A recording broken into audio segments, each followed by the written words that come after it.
All right, so we're on. I'm Sue Bouchard, for those of you I haven't met, but I think I know all of you in the room. Today we're going to be doing miniature quilts, and what I want to do is I want to start a program called Thoroughly Modern Minis. And so my intent is to take quilts that we've done from Quilt in a Day, or maybe some of my own patterns, and make them smaller. So I just kind of want to talk about that. So on the back page of your pattern, you'll see that there are some instructions and some guidelines on what makes miniatures miniature.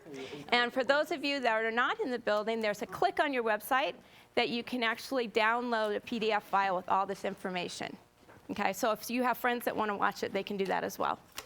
So the first thing I want to talk about is what makes a miniature. Now some people have like dollhouse enthusiasts, and everything has to be 1/12 the size.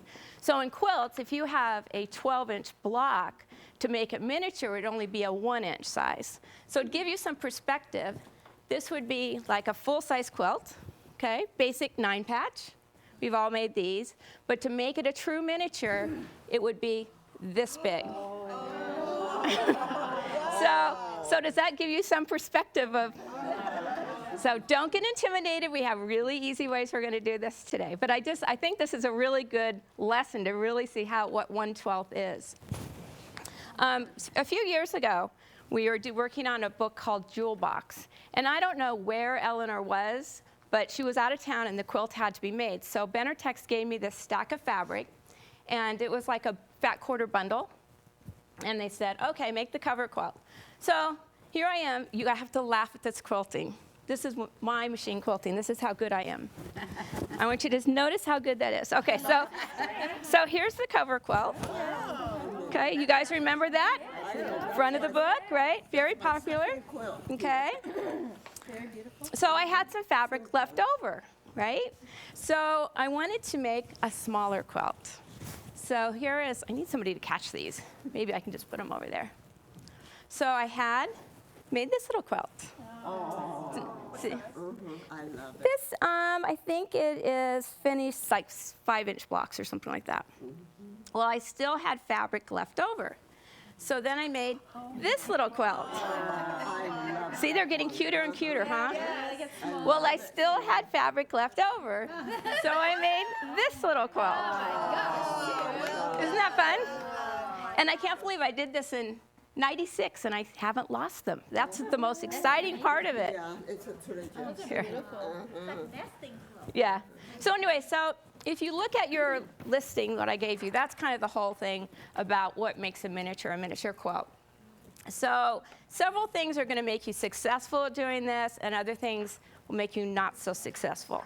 So the first lesson is you have to pick fabrics that are really like small print, tone-on-tone type things, okay? Large prints will not work. And I have like a little exercise to show you. I pulled this fabric. It's kind of large scale. Kind of large scale. It's great fabric. I know where you can get some. So anyway, I cut out a little template. And what this template is the finished size of the block that we're going to be working on today. So just by moving this template over this fabric, can you see how different you can end up with? Okay, so if you want a block that's going to be looking all the same, do not use this large scale fabric. It's not going to work for you at all. So keep that in mind. The colors that you're going to be using today, you'll see the quilt, but it's like a 9 shades of red. So you'll be fine with that. And then another thing to think about, when you have small prints, it also means it's going to be more towards a little quilt, right? When you think little all the way around, not just the size of it. The next thing, when you choose between lights, darks, and mediums, make sure that you have a really big contrast, okay? When Patty did her color demo, there's those little like viewfinders you can look through, like red shaded or green shaded clear plastic, and that will really help you tell the value of your fabrics, okay? Precision. When you are doing little things, if you're off a teeny bit, it's going to show up much more than when you're doing a full-size block. So we're going to try and work on techniques that are going to really make your precision increase, okay, and make it truer. Because if you're off of 3 threads of a 6-inch square, you're not going to really notice it. But if you're off of 3 threads of a 1/4-inch square, you're probably going to notice it. You know, it could be half your square you're going to be off. Okay, so that's good. So when we start to sew, I'm actually going to sew a block for you. But there's, what we're going to do is we're going to start, and we always sew with the 1/4 inch seam, okay? And the 1/4 inch seam, I really want to make sure you have a good 1/4 inch seam on your thing. But what we're going to do, we're going to press it, and then after we press it, we're going to cut back to 1/8 of an inch. And what that's going to do, it's going to reduce your bulk, okay? Because you're going to have a whole bunch of seams going underneath a tiny little block. After you do that, and you also want to sew with just 15 stitches per inch. You can't use a really large seam because you'd only have like 3 stitches per patch, and it's not going to really hold it in. So at least go 15. Some people like to go 18, but if you have to take something out, taking out 18 stitches per inch is really hard. You got a little piece of fabric, it's totally going to tear it up. You know, you're going to have to basically start over with your patchwork. Okay? I always want you to assembly line sew. Always start with a little piece of fabric, go into your patchwork, and put a little scrap fabric at the very end. If you try and start with the needle directly onto your patchwork, it's just going to go right down into your needle case, and you're never going to see that piece of fabric again, right? You know how that goes. So that's kind of some hints to get you going. Okay? So today, what we're going to do, you have a choice of 2 sizes of quilts to make. You can make this size, which is the 19-inch square, and this one was made with a charm pack, you know, the little 2.5-inch squares. Or we're going to bake the blocks the same, but you can trim them down, and this is the little one. Oh, sweet. So you have an option. The sewing is exactly the same. It's just the way we trim up. And then on this one, I put like a little block on the back, a little full-size block just to show. And it was funny when they first advertised this on the internet. The guy who took the pictures took this picture, and I'm like looking at it, I'm going, wait a minute, this is what I want them to see. We're not going to make one little miniature of one block. A pot holder, we're making a miniature quilt. Right. So did everybody get their instructions right? I should put these up on the board. And I made this little kite for Kylie. My intent was to have Kylie's picture taken with the kite, but I could never get Kylie and Dylan in the same place at the same time, so that's what happened there. But she'll get her kite anyway. Her birthday's coming up. Yeah. I don't have any more pins. Stick. Okay, so is there any questions? I'll ask the dumb one. What is 15 stitches to the, what setting do you think that is on your machine? 2.0. Oh, 2.0. everyone else is answering. Okay, so when you start with your patchwork, you can start with just cutting 2.5-inch squares, or you can actually start with a charm square, which is 5 inches. And that's what I'm going to use today. I just had a little pack, and I'm just going to cut it into 4 2.5-inch squares. Okay? So that's easy enough done. Now in your little kits that I prepared for you, they're already cut. Or your squares are cut. Because you knew I'd do that, right? We appreciate it. Okay, so once I get them cut, I'm going to pile them all up so they're all on top of each other. And I wouldn't do more than 4 layers at a time. I feel that if you do more than 4 layers at a time, what happens is it kind of shifts, your bottom fabric starts shifting to the side, and you're going to lose your accuracy. Okay, now I'm going to go. We can look at our little handout.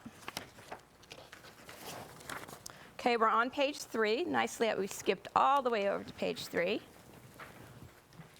Okay, and I'm going to do a little mark, and your mark's going to be littler than mine. I'm just going to do a big old mark so you can see it. But you're going to mark halfway down, so you're at what's half of 2.5, 1 1/4, right?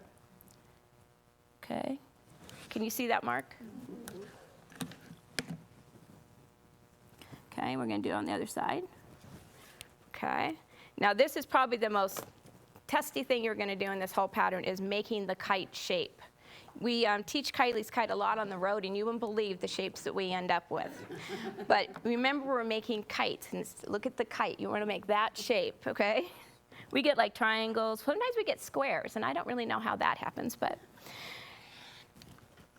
So we're going to cut off that, and then we're going to go to the next mark point and go to the same opposite corner. And can you see how that's a kite? Now, when you make your mark, okay, it's real important that you actually cut, you measure from the outside edge of that mark. Don't measure from the, if your mark goes in on your patchwork, don't cut from, like, let's say this part of the mark to the end. Do to the outside edge of the fabric, okay? Because it's going to make it a little skinnier if you do it the other way. The next thing we have, we're going to save those little patches. The next thing we're going to have is we're going to have some rectangles. And these are also all cut for you to size, okay? And you want to leave them in pairs, and that's the way that you'll find them in your kit.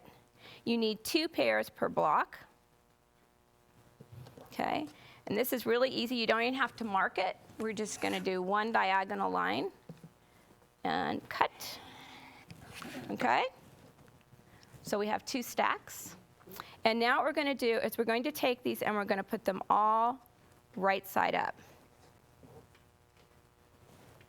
Now this fabric's really close, and if you ever sew with batiks are also really close to their right and wrong, but it's make sure that you just methodically put one up, one down, one up, one down, okay? All right, so we got that, and then we press our kite, and it should kind of look like a square. Can you see the square? Yes.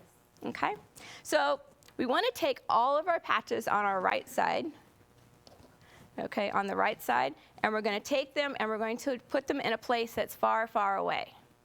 Because if you don't, you'll accidentally pick it up and sew it on the wrong side. And do you know how I know that? Because I have done that. I have seen it done, and I have done that. Okay, so now I get to sew. This is really fun. I get to sew. I really do sew, you know.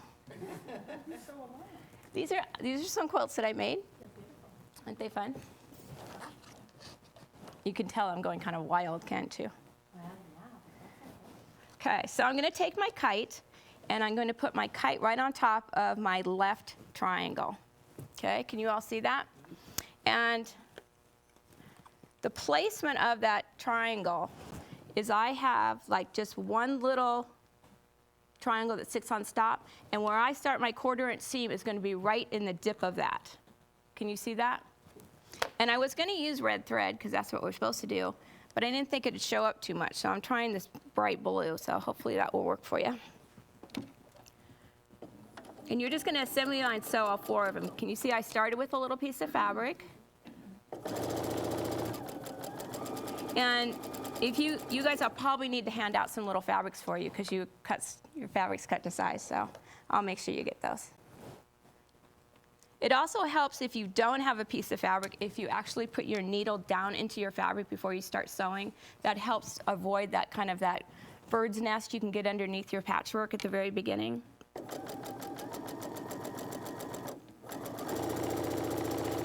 So you're just going to do 4 of them. Now sometimes when you get to the long tip at the other end, it's going to start going squirrely on you, and kind of not stay at a 1/4 inch. Don't worry about it because we're going to cut it off. I'll tell you what to worry about and what not to worry about.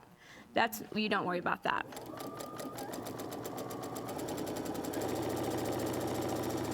Okay.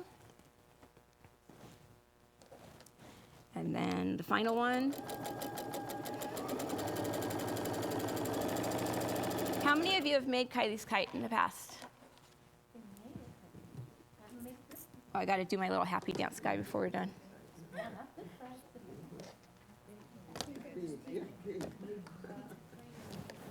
So when you're cutting the squares, Mm-hmm. to cut your kite, I know that Teresa, she lines up grain. In other words, it's length of grain, cross grain, she buys some squares that all the lengths going one way, all the Sometimes I do worry about that, but in this case, when I started with my charm square, and I'll get out a charm square so I can show you what I mean.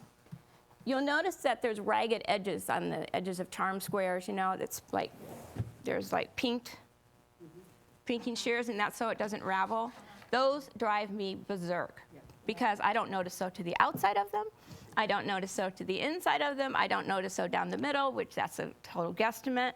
So when I lined up my squares, I lined it up so all of those straight edges were on top of each other, and that's where I gauged my 1 1/4 inch measurement from. Okay? But yours, you don't have any pinks in yours. Okay, so you don't worry about whether it's length of grain. Not when they're this small. I think the bigger the piece of fabric you have, the more you need to be concerned about straight grain. Okay? So originally in the pattern, we would press everything towards these triangles away from the kites. But when I did these miniatures, I am pressing my first seam towards the kite. And that's why you have a picture at the top of page 4 that's showing that seam. And I take my fingers, and I'll get started, and I use my wooden iron a lot just to get the seam established before I take it over to the iron. I think that helps avoid any pleats or any kind of, do you not know what a wooden iron is? A wooden iron, I say, oh, somebody doesn't know what a wooden iron. It's just a piece of wood. And it's really funny. This one guy, his wife asked her husband to make her a wooden iron. He comes out with this, we saw it. It was like this big with this big flat end on it. And he goes, here's your wooden iron, but I don't know how you're going to plug it in. But anyway, it just establishes the direction your fabric's going to go. It really does help. So this is real important that you're going to press your first seam towards your kite, and you'll know why in a little bit. So that's a little different from the original pattern. Okay, so I got it started. So now I'm going to take them out to the iron, which may or may not be still on. It was on. This iron's been having a little problem lately. Even though you have it so it automatically stays. Yeah, I think the plug is red and then goes away. Yeah. I think we press the new one. Should we bend the prongs back a little bit? This is how you plug. Wet your fingers. Did you hear her? She wants me to wet my fingers. Yeah, it's, If you get a spark, you know it's working. Hey, I went to plug it in one time and it wouldn't fit, so I decided to squeeze the prongs. Yeah? And just as it went, my brain went, no! But it was too late. Did you get shocked? Oh man, I got thrown across the room. Yeah. Well, it's one way of getting curly hair, right? That's for sure. Okay, well, I'm just going to press these lightly. I noticed that the blue iron was missing this morning. I have a feeling somebody I know has it in Julian. But I don't know. Well, you guys that are going to Julian tomorrow, you check it out. Okay. You want us to retrieve it for you? No. No, it's fine. I was checking yesterday to make sure I had all the equipment here. And so I knew she was using the machine, so that was fine. And I sort of scouted out where the mat was, and I scouted out where, the pressing thing was, and I scouted out the iron. I come in, and I'm going, everything's gone. So, okay, but the machine was bad. I should say the machine was bad. Okay, so I'm just going to take my straight edge, and you want to line up your straight edge against the side of the kite. There's always a question, how am I going to cut off that big old point? Well, you just, the side of your kite, and you just trim it off, and you want to do that on all 4. It's going to seem like you're cutting a lot of fabric off when you make miniatures, but it's much easier to go big and cut it down than to try and sew it at the size that you're going to end up with. When I first started making quilts, I only made miniatures because I didn't really have a lot of money, and I had this little 4-year-old boy that required lots of attention, so I would go down and we'd just get little bits of fabric. Okay. So we have these all sewn on. Okay. Now we're going to go get those ones that I had you put to a far away place, and we're going to sew those on. This time we're going to put the triangle over the kite so it goes like that. Okay. Again, we're going to have the little point hang over the top, and where our 1/4 inch starts, it's going to start right where we're going to have that dip. Okay? Think of it like reading a book, okay? Like you turn your pages, so the first time the kite goes over, the second time the triangle goes over, okay? All right.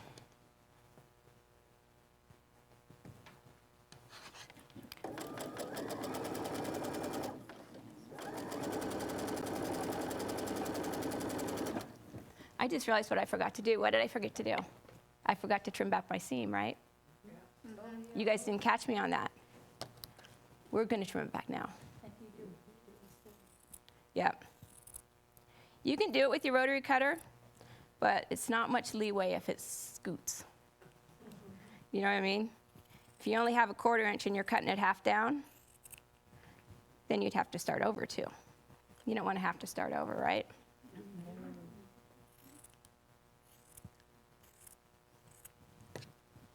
I have a card trick that I just finished. That's going to be one of our classes.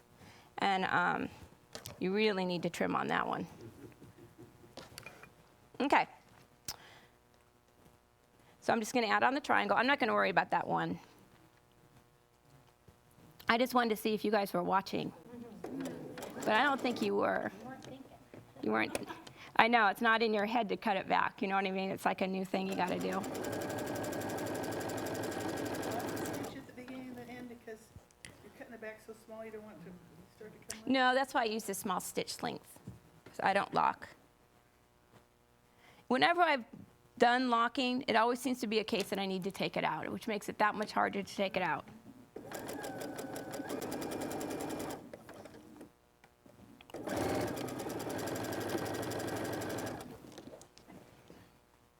Okay, the 4th one.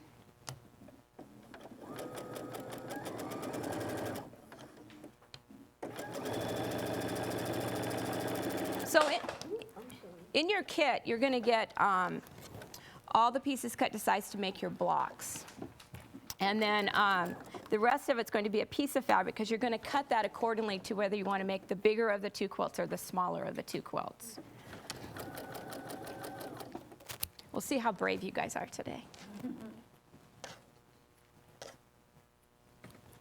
Okay, so this time, remember last time I pressed towards the kite? This time I'm going to press towards the triangle. So if you look on the back, there's a picture right in the middle of page 4. You're going to see that your seams are going to be going in the same direction. And that's what I want. I want all my seams to, when I sew the block together, I want them all to swirl in the same direction. I want them all to lock.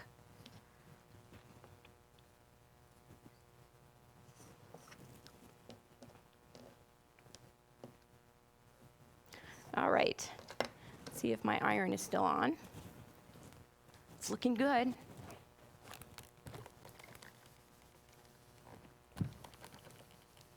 I think doing that wooden iron really helps those pleats not come.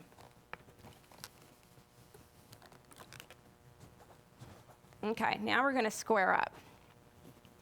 Now we're going to use the on-point ruler, which I asked you to bring today. And there's instructions that come with it. If you brought them, that's great. If not, I have some for you to borrow in class. Okay? But what we're going to do, obviously this patch is smaller than this ruler, right? Yeah. But the important angle here is establishing this point, right? Okay? So I don't really care what's going on over here. So I'm going to just square up those first 2 sides, putting the lines on my ruler right on my seam lines. I'm making sure that I have this good 1/4 inch tip at the top, okay? And I am going to trim it off, okay?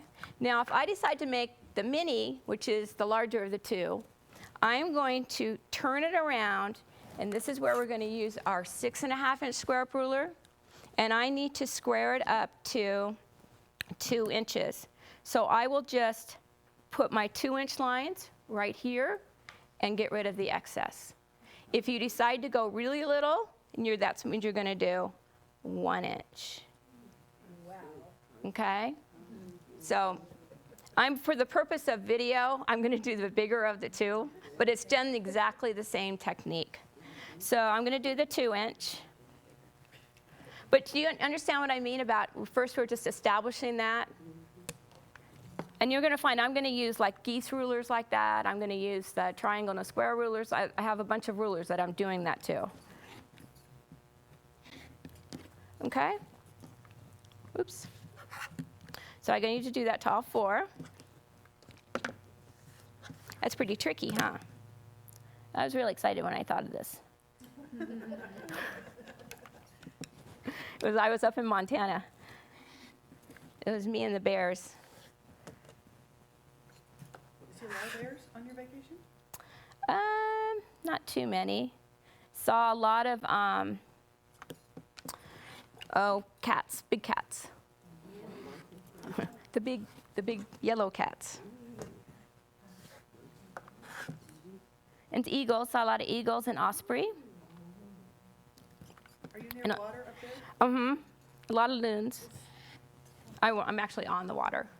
Then where there's like a little inlet, and it's like a official loon reproduction area where they go count the loons. On a particular day, they count all the loons. And for all the loons that were born, only one baby made it that an eagle didn't get this year. It was really sad. Was it because of all the big cats? The eagles. And the osprey, the osprey. Yeah, the osprey liked them too. So you should see, so this little baby, it was kind of like in junior high, you know, it's kind of mid-sized by the time we were up there. And there was like the whole like group of adult loons would just like escort this baby loon. I mean, it was always surrounded by the moms and dads. Are the loons in danger? No, but they're not really abundant. They're not like Canadian geese or anything. The loon is on the Canadian coin, and they call that coin the loonie. The loony. Oh, I did not know that. I've never seen a real loon. The only reason I know that is you need one to use the showers at the parks. Put a loonie in it. I'd make the loon noise for you, but I know I'm being filmed, so I don't want that out on public. Make the loon sound. She would. That's more the owl sound. That's what the loons sound like too. My sister-in-law can do it really well, and they actually talk back to her. It's really fun. Okay, so here we got our block. It's all ready to get sewn together. And we're just going to flip the left over the right. And it's really fun. We're going to cut back those seams again. You guys aren't catching me today. I got all of the loons. The loons are really fun. A lot of deer. And I was surprised there's still a lot of baby deer. And there's a lot of twin deers, like little baby twins. And there's also not fun things like pack rats and hornets. We had an infestation one winter that we took care of, and we have one of our neighbors isn't the best neighbor at all, and we turned out that all the pack rat went to his house this year. We kind of laughed. Okay, so I'm ready to sew. So it's going left over right, and it's going to be really good because all these seams are going to lock now. And when you have locking seams, you're going to get much better match points, right? If we can lock, we want to lock.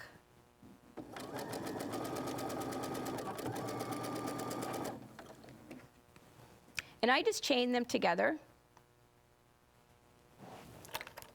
Oh, that's that one I forgot. That one's in there forever. I just do things like that to show you that I do things like that too. A full-size pattern down to the mini size. Is it all just proportional or? No, sometimes people think you just, if it's 1 inch, you cut it, I mean, if it's 2 inch, you just make it 1 inch. It doesn't always work like that. Sometimes you have to take into account, you know, add like 1.5 inches if you're doing like 2 seams into it. But I have a whole formula sheet of one time that I meet with you guys that I'm going to go over with how you actually miniaturize all different sizes. And it's like a handout sheet. I just thought it was a little much to start with that. I just wanted to get your confidence up about sewing. Okay, so I'm going to be smart, and I'm going to cut it back now before I forget.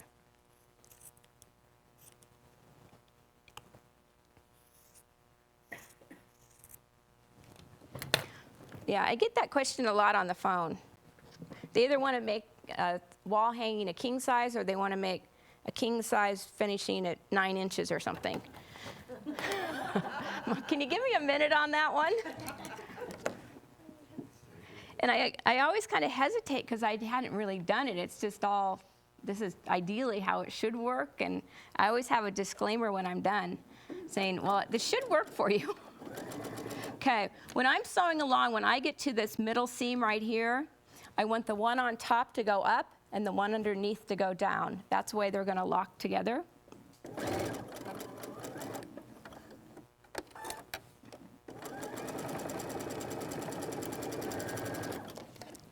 See, this block's pretty easy, huh? It is. It is. We're going to continue on after this? You're going to have it at the club? Yeah, I want to. Oh, Yeah. So here's our block. And you can see on the back, I'm going to open up the back seam. So we reduce that bulk. And can you see how all these seams are going in the same direction? These seams, and this is going down, this is going up. That means this is going to go in that direction, and this is going to go in that direction. And when you do that, this middle is just going to pop open, and you're going to get a really flat, flat seam. Okay? Do you trim that one? Yeah, I'm going to trim it. I open it up before I trim it because there's nothing to hold on to open up that middle seam. Yeah.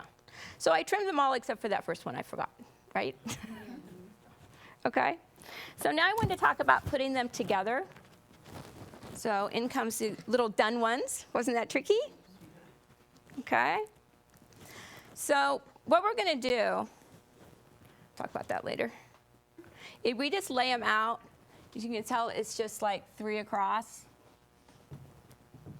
And what I always do, I just lay everything out. I don't really worry about their placement at first.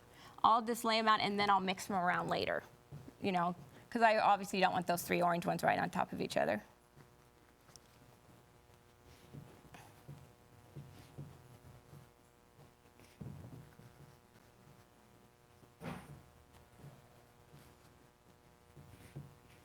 Okay, so we want to kind of move these around. When I have a real strong color like an orange, it's really good if you don't have that orange in the same row or same column. Okay, see how it just like really distributes it nicely and doesn't go orange to that corner? Okay, probably this one, I don't. Kind of orange, but not that much. How does that look? This kind of worked out neat too, huh? Okay. So, and then you're just going to put in, oops, I'm stepping on my little teeny tiny one down there.